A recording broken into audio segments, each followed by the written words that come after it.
Is live. So, hello everyone, and welcome to Talking About Survivor. I'm Christiana Ellis, I'm Mike McTeen. and tonight we are talking about week 2 of Survivor Season 40 Winners at War. And because it was 2 hours for episode 1, it just right off the bat starts to say, okay, well, is this episode 3 or 2? Hour 3? Week 2? I see it listed as episode 2, but I mean, I guess it technically is, but like we talked about last time, the premiere was 2 hours and basically was edited just like 2 episodes back to back. So, right. I mean, it doesn't matter that much, but it does bug my perfectionist tendency to want the episodes to be numbered consistently. Right.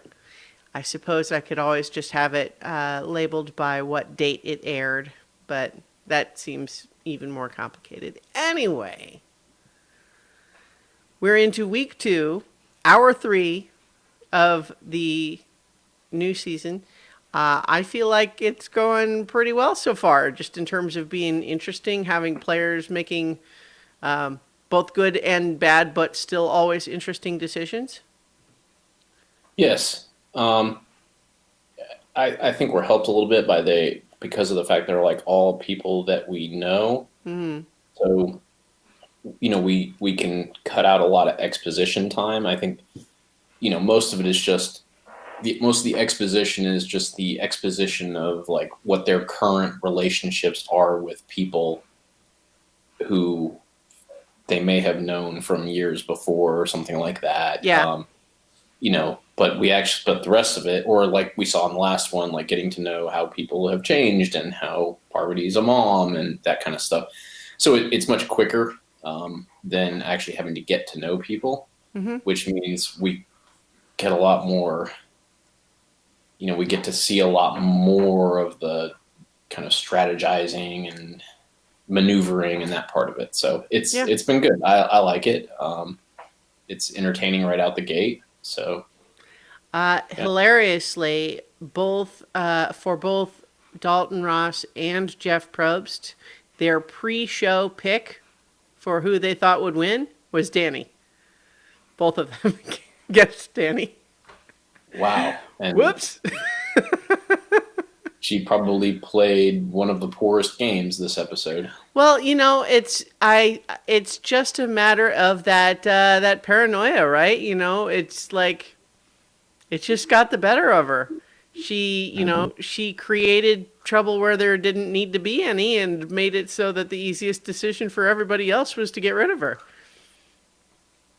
Yeah. I mean, it was kind of like Parvati and Rob talking together, just like, wait, why is she doing that? Like, I thought we settled this last time. Right. Didn't we just have a whole conversation for the first go around where she was actually, initially mentioned your name, but then we talked it through and it seemed like she was with us, but now she thinks she's not and we're not, and all right. Well, I guess let's just go ahead and do it then. But yeah, that was, we have our segments for the, our new format for the show, and the what went wrong segment, it has a pretty obvious answer. Yes. But in the meantime, let's talk a little bit about highlights of the episode. First of all, what was your favorite moment, you think, of the episode? Yeah, I was thinking about this before we got on. I think my favorite moment, I really enjoyed both of the hidden idol finds. Mm-hmm. I thought they were interesting in the way that they went down. With Ben helping but in like he had this weird plan of like, I know how to find the idol. I want to find the idol, but like Mm-hmm. I want to be more social, so I'm going to show someone else how to find the idol. Yeah, It was kind of fun and weird. Yeah, it's surprisingly forward thinking, which is a gamble for sure.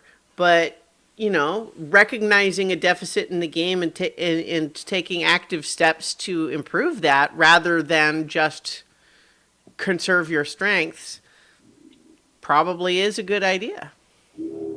Yeah. Yeah. We also, of course, got Tony's ladder, which was a Yes. whole. That was fun. Uh huh. Yeah. And the design of the ladder and that whole just sequence just really made me think of about like when people say the phrase too smart for your own good, it's exactly that sort of thing that they're talking about. The idea that thinking that with bamboo and twine you can make a weird ladder design that's going to be just fine. And then because it worked once, obviously it's great. It's a good design. Therefore, proof of concept. How many more times is he going to climb it? And also just is the little bit of breadfruit achieved at the end worth the risk, even if it turned out to not collapse under him? Yeah. So, well, I really liked. I think we had a lot of criticism of the way they edited together the last season. I'm pretty happy with the way that this one's coming together. Like we had the kind of the setup with Yule building the contraption to try to get the breadfruits first. Mm-hmm. So there's this whole like you kind of get what he's trying to do. He's not just trying to get the breadfruits. Like he's also trying to like one up Yule a little bit. Like there's this whole like thing about trying to prove like who can create the thing that gets the breadfruits. Yeah. Even though they don't overtly go head to head about it. Yeah. You kind of see what they're doing. I just thought it was a really nice like thing. And we also knew the breadfruits weren't really worth the effort when Yule was getting them down and he was getting down and they were little tiny ones. And then of course Tony climbed up there and that's all he gets to. They're all that size. Right. It's maybe just the wrong time of year or something. I don't know exactly what the seasonal frequency of breadfruit is in that environment. And I did find it funny that Tony kept calling them papayas, even though we knew they were breadfruit from the Yule. So again, there was the setup from Yule where we knew they were breadfruit, and so it was even funnier when he kept saying we're getting the papayas down. Yeah, and the ladder design, I was kind of fascinated by it. Just the engineer part of my brain was interested. I didn't really look up the specifics or anything, but just it looking so rickety, but him specifically saying it's designed to kind of move around a little bit. And on the one hand, my thinking is moving around is like the opposite of safe ladder design from any normal standpoint. Like the whole point is for it to be stable.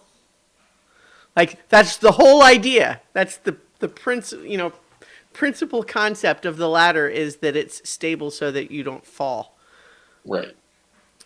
And obviously being able to navigate it around, it's definitely one of those things where it's like, well, okay, maybe, you have rationalized your inability to make it stable by saying, no, it's supposed to be like that. Yeah, I thought that was amusing that he was implying that it was meant to be unstable so that it would move with the trees or something. I guess. I don't know. Who knows what was actually going on there, but having all of the other... he was just rationalizing, like you said.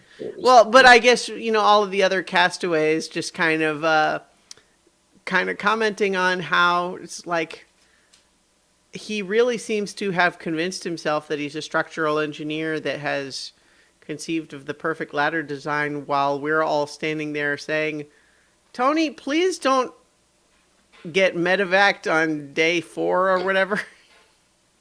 I thought it was kind of amazing that they let him do that because he could have easily fallen and really hurt himself. Well, so when you say they, you mean the producers? Like the producer, I mean, there's got to be a point at some point where they've got to stop something from just being Yeah, it does Right. raise a question of like, well, what level of unsafe behavior do they condone in that context, right? Because we've talked about like what are the rules regarding other players, but when someone's just doing something dumb for themselves, like I don't know, like I think one of the people mentioned like I know we signed a waiver, which probably just means like if you do something stupid and you get hurt, the producers are not liable. Right. But yeah.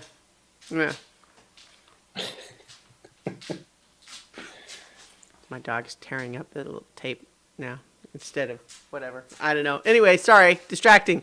But yeah, so I agree with you that the idol finds were both interested. What do you think about Kim choosing Sophie to share her idol with? Well, I didn't think one way or the other about it when she first said it. She was just like, "Hey, like I really want to work with Sophie.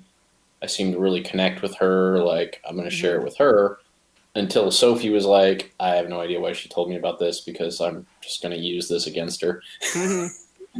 And then, so in hindsight, I feel Yeah. like it was probably not the person to share it with, but I I didn't know any of that going into it. Mm-hmm.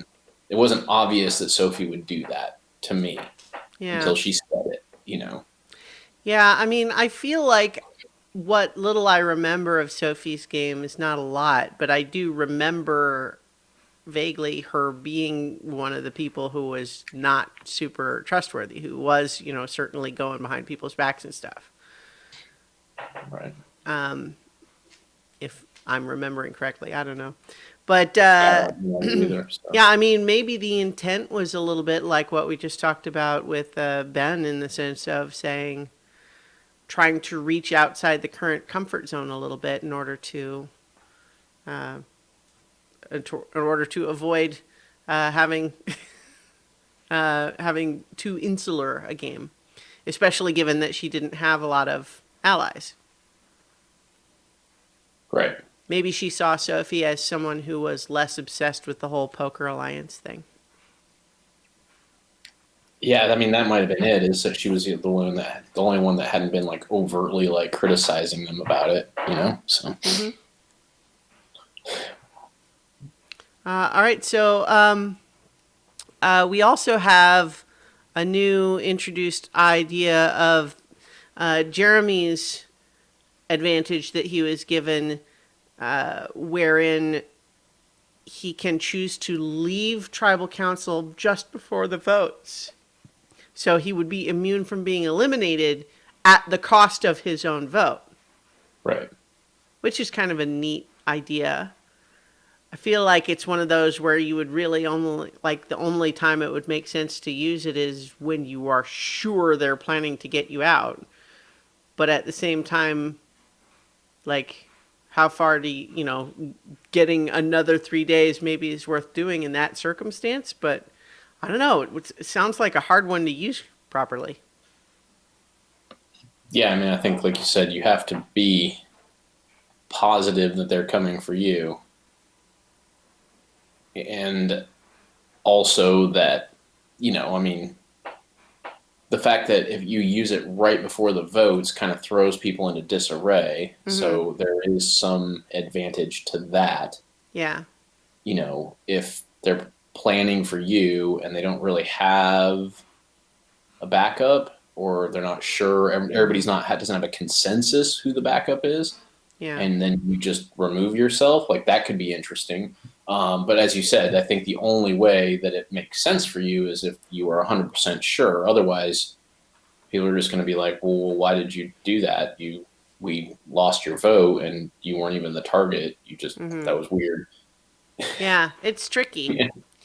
Yeah. It's a neat idea, but we'll have to see if he or anyone can actually use it with, a net benefit. Right. Um, my last sort of highlight listed was Adam struggling to find the hole for his torch at the tribal council. And here's the thing. According to Dalton Ross, who wrote a little recap, it's common that press gets to be there on the island for the first few days usually. And so he wrote up an article of like things you didn't see in the first episodes.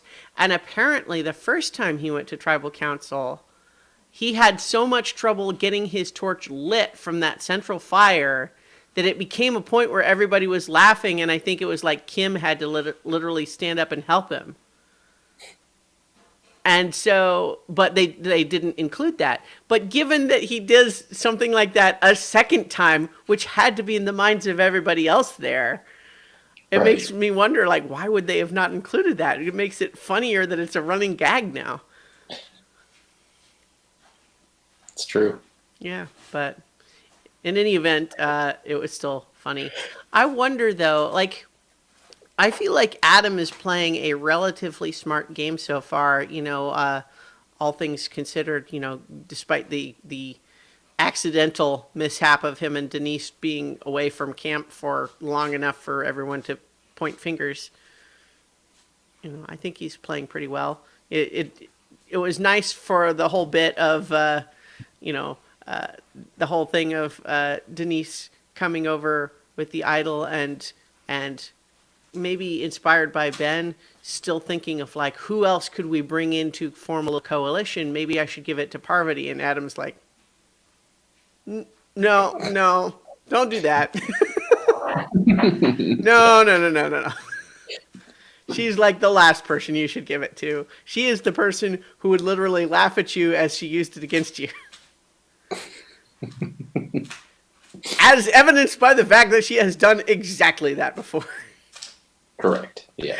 And so it's kind of, I don't necessarily hold it too much against Denise for thinking about coalition building, so to speak. But I think Adam had the right call of, doubly so because, otherwise he gets it, right? It's like, right. You should not give it to Parvati. You should give it to me.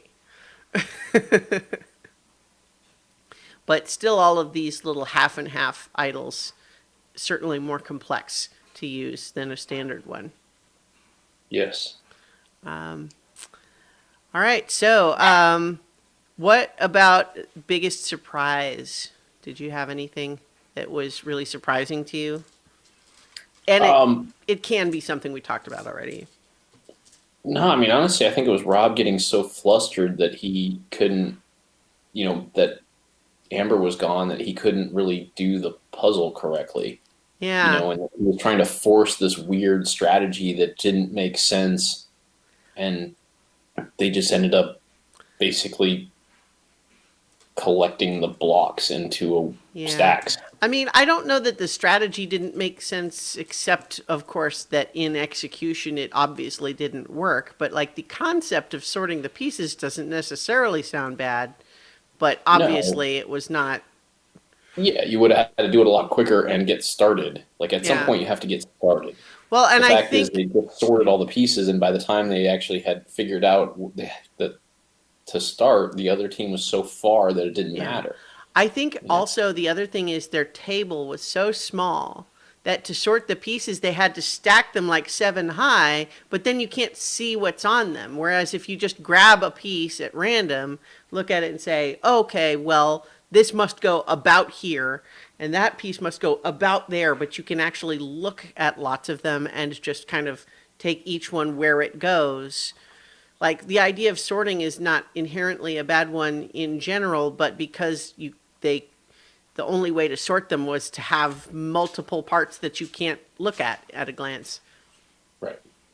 So I don't know, but yeah, I mean, historically he's been pretty good at puzzles, so it did seem uncharacteristic. Yeah. My biggest surprise that I wrote down was Ben deciding to advise Denise, first of all, how to find an idol in the first place, but then also when he could have told her to give him the other half of the idol, and she probably would have, he was trying to play a couple of moves ahead by, saying, I need to not be on my own out here. Sorry, little dog is barking.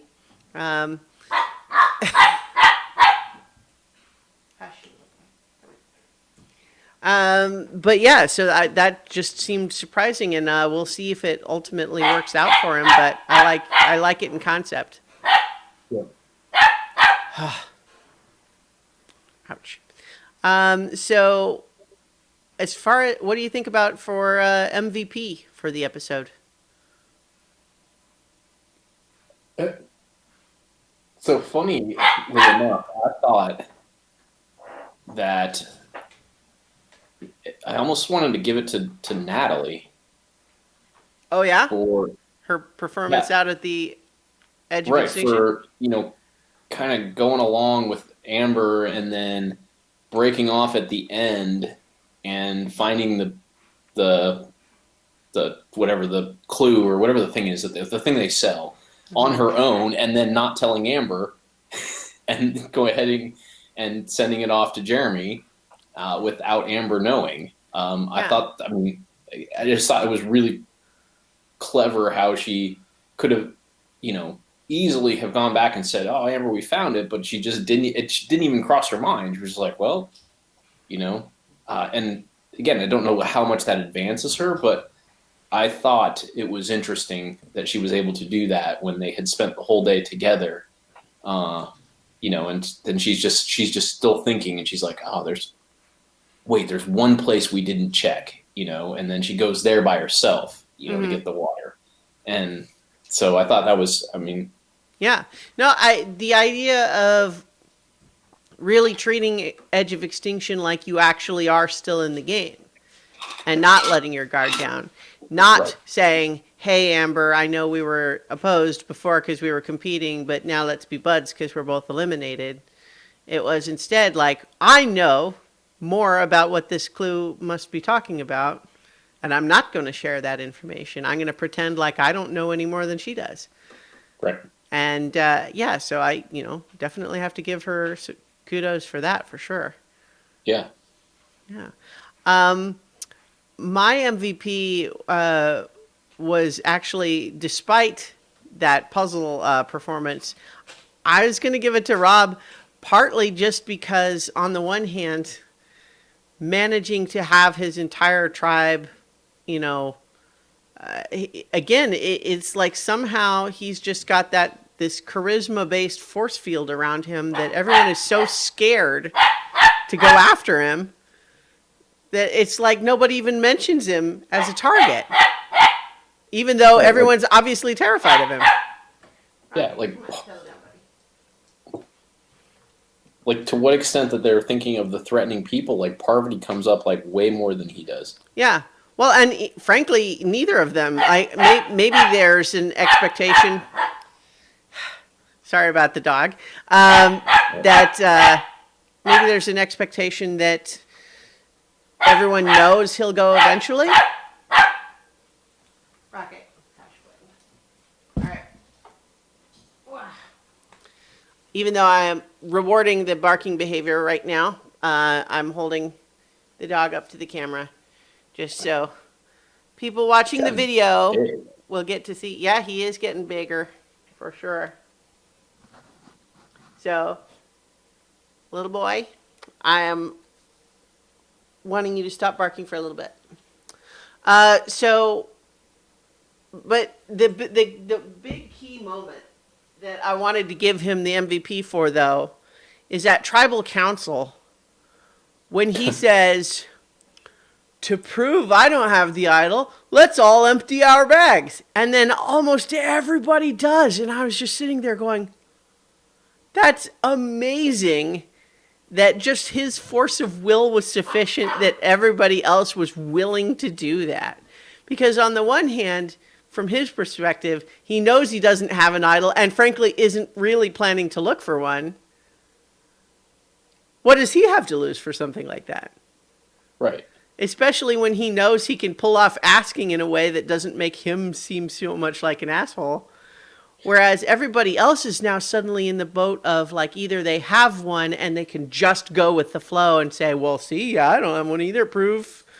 Or they have to try to make themselves look suspicious by saying, you don't have the right to make me do that. And maybe I wanted to try to preserve some mystery, even if I don't have one. I want to kind of maybe have it be under the radar that someone thinks that it's theoretically possible that I might have one. And then, of course, it's all nonsense anyway, because Denise did have one and managed to avoid revealing it. Right, which he had to know is possible. Like, if you have one, like, it's not like... Well, right, because I think he knew almost more than anyone else there, even more maybe than Denise, who was desperately trying to keep it hidden. He knew that it was a bullshit thing to ask.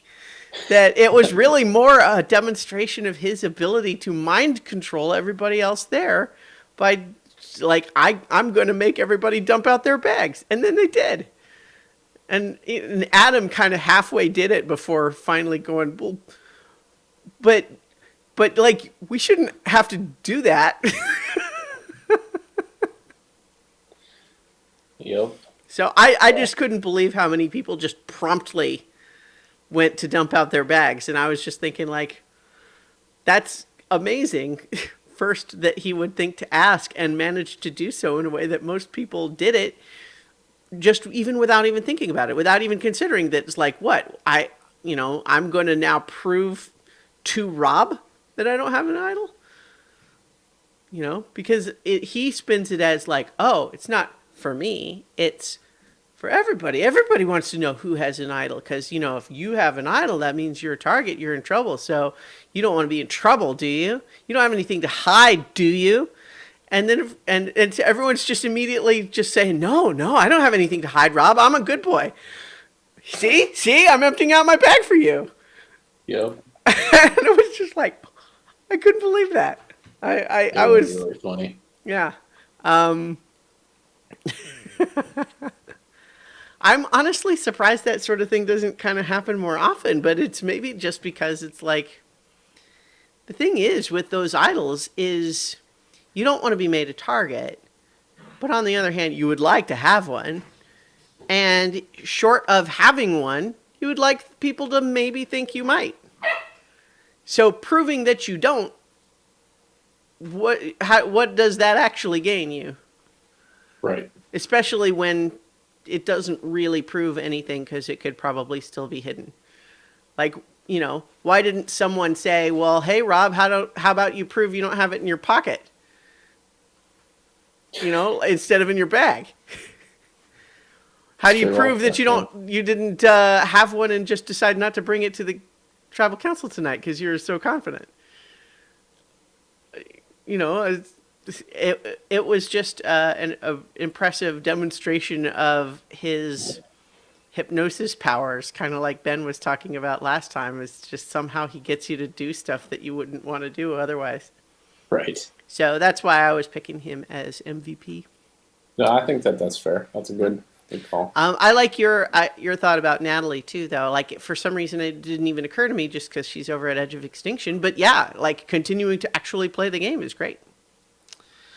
So let's talk about what went wrong for Danny. I mean, obviously, it's pretty straightforward that she just kind of let it get to her, that her perception was that people weren't still talking to her.